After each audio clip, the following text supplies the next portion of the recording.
Bom dia, estudantes. Estaremos agora tendo uma aula sobre primeira lei de Mendel. Nós já havíamos na escola assistido um vídeo que retratava então dos estudos de Gregor Mendel, que eram estudos com as ervilhas. Nesse vídeo nós vimos então que ele fez a análise da característica de textura de ervilha, lisa e rugosa. Mas além dessa característica, ele estudou todas as outras que nós podemos ver aqui que está nesse vídeo. Então ele fez o mesmo procedimento de plantar as ervilhas para produzir todas elas. E no exemplo a gente vai trazer então em relação à cor da ervilha. Então as ervilhas elas têm duas cores, sendo a semente amarela ou a semente verde. Então Mendel ele pegou, plantou ervilhas amarelas e também plantou ervilhas verdes, que eram consideradas puras. Depois disso, ele deixou elas crescerem. Quando elas entrarem em fase reprodutiva, ele pegou o pólen da ervilha amarela e colocou na verde. E a mesma coisa, pegou da verde e colocou na amarela. Depois disso, deixou as ervilhas crescerem. Depois que elas cresceram, então, nós tivemos o resultado, que somente nasceram ervilhas amarelas. Essas ervilhas amarelas, elas são chamadas de geração F1. E o primeiro cruzamento é a geração parental. Depois disso, ele pegou novamente essas ervilhas amarelas, plantou, deixou elas se autofecundarem, ou seja, deixou essa aqui se fecundar sozinha e essa aqui se fecundar sozinha. Depois disso, fez a parte da colheita e viu o resultado. E nós tivemos a proporção de 3 ervilhas amarelas para uma verde. Então, em primeiro momento, nós temos que pensar duas palavras, que existem características dominantes e existem características recessivas. O que é uma característica dominante? A mais forte, aqui predomina sobre a outra. Então, se a gente tem um cruzamento entre uma ervilha amarela e uma verde e só temos amarelas, qual vai ser a dominante? O amarelo. E a recessiva vai ser o verde. Além disso também, vocês podem observar que tem letrinhas aqui. O que significam essas letrinhas? Nós estudamos que todos os seres vivos são compostos por DNA e esse DNA ele se compacta e se transforma em cromossomos. Então aqui nós temos os cromossomos. Em cada cromossomo existem partes em que vai ter as características dos indivíduos. Essas partes elas são chamadas de genes. Então essas letrinhas ali elas representam os genes. Lembrando que a gente recebe um cromossomo da parte feminina e uma da parte masculina, que são, no caso, o exemplo da espécie humana, nossos pais. Então, essas letrinhas que nós temos aqui significa isso. Um gene que recebeu da parte feminina e um gene que recebeu da parte masculina, tá? Então, essas letrinhas são assim. O que significa esse V? Geralmente, a letrinha ela é usada, a gente pega a inicial da característica recessiva. Então, o verde é a recessiva, a gente pega o V para exemplificar. E, além disso, também, a gente tem outras palavrinhas. Genótipo. O que significa o genótipo? Genótipo lembra gene. Então, é o conjunto dessas letrinhas que o indivíduo tem. O indivíduo amarelo, ele pode ser com o genótipo Vzão-Vzão, né? Pode ser Vzão-Vzinho e Vzinho-Vzinho. Então, o genótipo significa essas letras. Já o fenótipo é a cor visível, a característica visível. Amarela, amarela e verde. Aqui vocês podem perceber que este indivíduo aqui, ele tem tanto uma letra maiúscula como uma minúscula. Então, no primeiro momento, as letras maiúsculas, elas representam as características dominantes. E as letras minúsculas representam as características recessivas.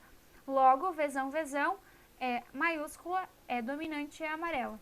Vzão-Vzinho tem um de cada. Só que quando nós temos uma letra maiúscula, um gene dominante, o minúsculo ele não vai ser expresso. Então, se tiver um Vzão, vai ser amarelo.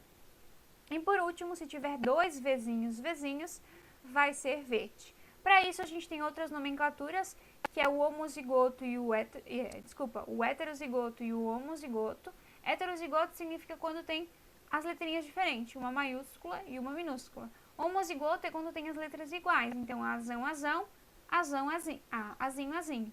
Então, a gente pode ter também o homozigoto dominante, que é o mais forte, e a gente pode ter o homozigoto recessivo.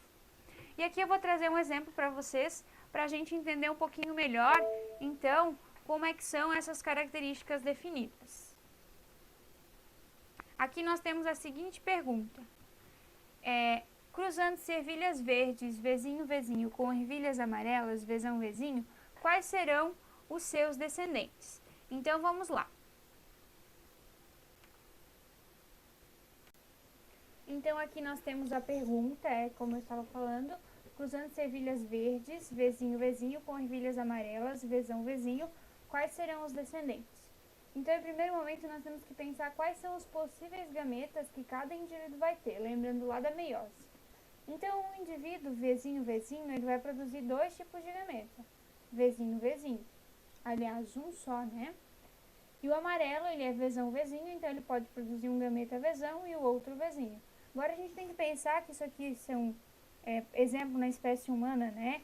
Espermatozoides, e esse aqui são óvulos. No caso das plantas, podem ser os anterozoides e as osferas, que são os gametas. Então, esse gameta aqui, ele pode se combinar com o gameta vezão e também com o gameta vezinho. Sendo assim, vai produzir um indivíduo vezão, vezinho e o outro indivíduo vezinho, vezinho. Lembrando que a letra maiúscula a gente sempre coloca primeiro. Da mesma forma, esse vezinho aqui. Em que ele pode se combinar? Com o vezão do outro e também com o vezinho ali. Então, a gente vai ter aqui uma ervilha vezão, vezinho, que é amarela, outra ervilha vezão, vezinho, que também é amarela, e uma ervilha vezinho, vezinho e vezinho, vezinho, outras que são verdes. Então, a gente tem que pensar o seguinte: qual é a proporção que nós vamos ter aqui? Primeiramente, qual é o genótipo?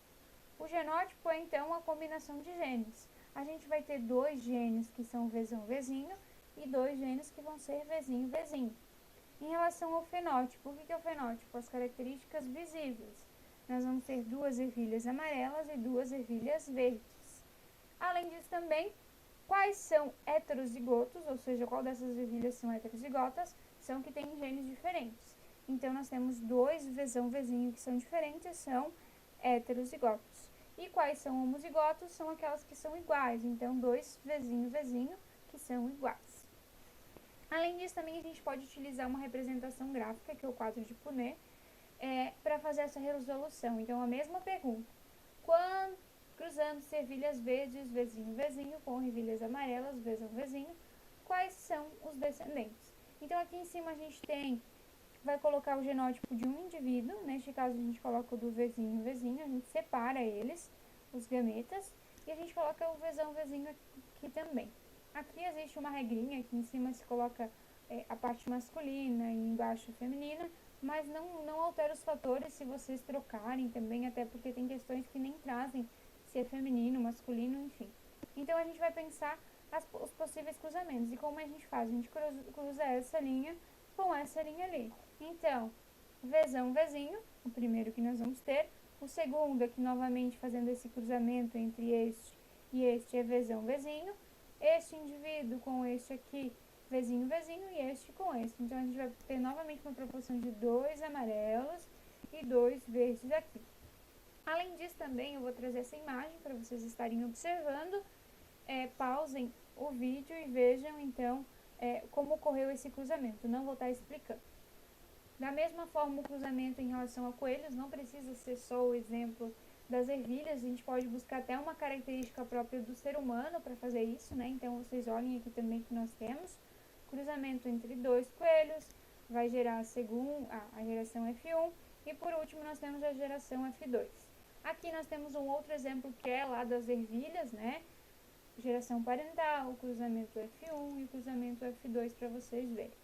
Então, vocês pausem o vídeo e vocês vejam esses exemplos que nós temos. E bons estudos para todos. Se alguém tiver alguma dúvida, é só vir falar comigo.